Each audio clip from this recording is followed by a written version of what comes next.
നമ്മൾ തുക നിക്ഷേപിച്ച കാലയളവായിരുന്നു n എന്ന് പറയുന്നത്. അപ്പൊ ഈ സമവാക്യം എല്ലാവരും പഠിച്ചല്ലോ. അപ്പൊ നമുക്കൊരു ടീച്ചർ ചോദ്യം പറയാം. ചോദ്യം എന്ന് പറയുന്നത് ഇങ്ങനെയാണ്, എല്ലാവരും എഴുതണേ ബുക്കില്. അതായത് 6% വാർഷിക നിരക്കിൽ,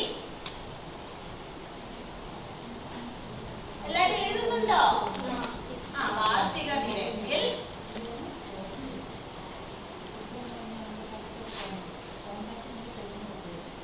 കൂട്ടുപലിശ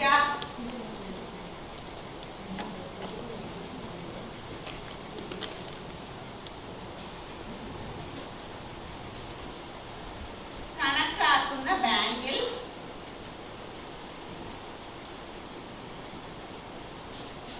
അമ്മു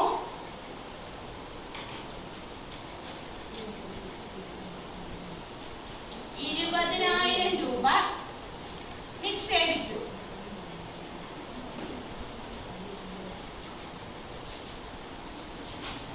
മൂന്ന് വർഷത്തിന് ശേഷം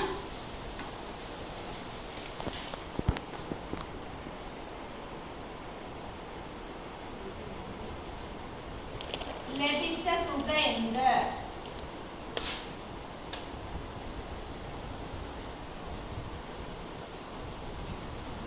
എന്തായിരുന്നു ചോദ്യം?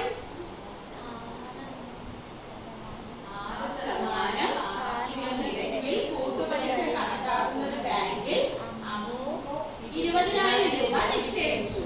അങ്ങനെയാണെങ്കിൽ 3 വർഷത്തിന് ശേഷം അമ്മൂന് ലഭിക്കുന്ന തുക എന്നാണ് ചോദ്യം. അപ്പൊ നമ്മൾ ഇവിടെ എന്താണ് കണ്ടുപിടിക്കേണ്ടത്?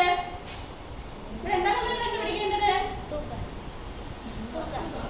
3 വർഷത്തിന് ശേഷം അമ്മൂന് ലഭിക്കുന്ന തുക. ഇവിടെ 3 വർഷത്തിന് ശേഷം ലഭിക്കുന്ന തുക കണ്ടെത്താനായി നമ്മൾ നിക്ഷേപിച്ച തുകയോടൊപ്പം എന്താണ് കൂട്ടേണ്ടത്? ശ്രീലക്ഷ്മി, നമുക്ക് 3 വർഷത്തിന് ശേഷം ലഭിക്കുന്ന തുകയാണ് കണ്ടെത്തേണ്ടത്. അപ്പൊ തുക കണ്ടെത്താനായിട്ട് നമ്മൾ നിക്ഷേപിച്ച തുകയോടൊപ്പം എന്തുകൂടെ ചേർക്കണം? പലിശ കൂടി ചേർക്കണം. ശ്രദ്ധിച്ചിരിക്കണം കേട്ടോ. ഓക്കെ. അപ്പം ഇവിടെ നമ്മൾ എന്ത് പലിശയാണ് കണ്ടുപിടിക്കേണ്ടത് ഗൗരി? കൂട്ടുപലിശയാണ്. Very good.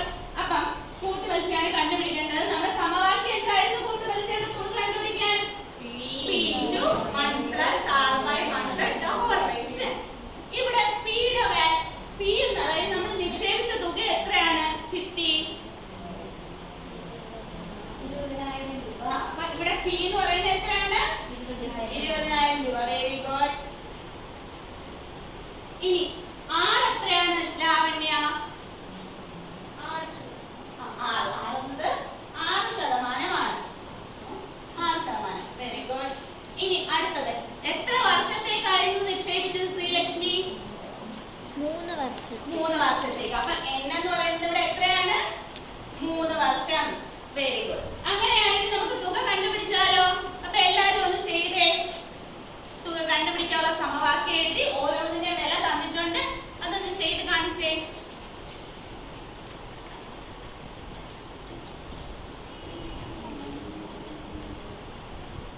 ഗൗരി ചെയ്യുന്നുണ്ടോ?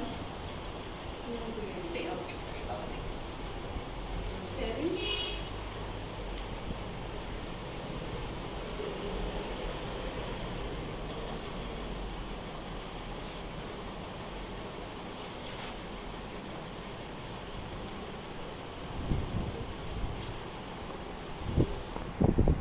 ശരൺ ചെയ്ത് കഴിഞ്ഞോ?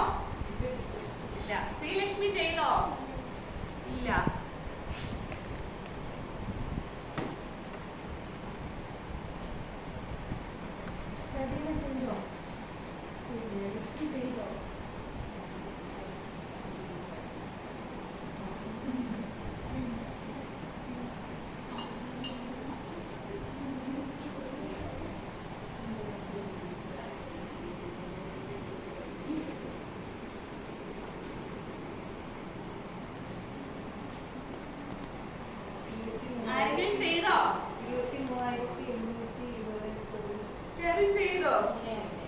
എത്രയാണ് കിട്ടിയത്?